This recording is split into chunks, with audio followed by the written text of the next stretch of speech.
Hello guys, আসসালামু আলাইকুম। তো তোমরা সবাই কেমন আছো? আমি চলে এসেছি তোমাদের সামনে আবার একটা ছোট্ট মিনি ব্লগ নিয়ে। তো দিনটা ছিল 27শে ফেব্রুয়ারি।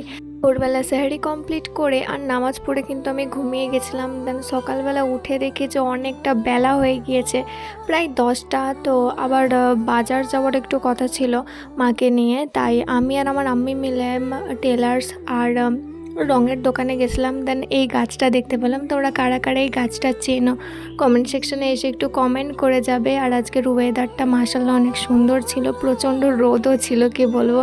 তো আমাদের এই সাইডে কিন্তু কেনাকাটা কমপ্লিট হয়ে গিয়েছিল আর আমরা বাড়ির জন্য রওনাও হয়ে গিয়েছিলাম। ঘরে এসে একটু নামাজ পড়ে নিয়ে কোরআন শরীফ তালাওয়াত করে নিয়ে আর কিছু জামা কাপড় ছিল যেগুলো গুছিয়ে দিচ্ছিলাম আমি নিজেই।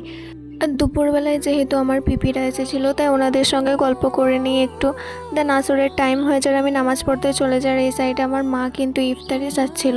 আর এই রমজান মাসটা এলেই না একটা যেন আলাদাই অনুভূতি কাজ করে, যেন প্রাকৃতিক সৌন্দর্যটা আলাদাই ধরনের হয়ে যায়। আর আকাশটা দেখো অনেকটা সুন্দর ছিল। তো আজকের মতো মিনি ব্লগটা এতটুকুই।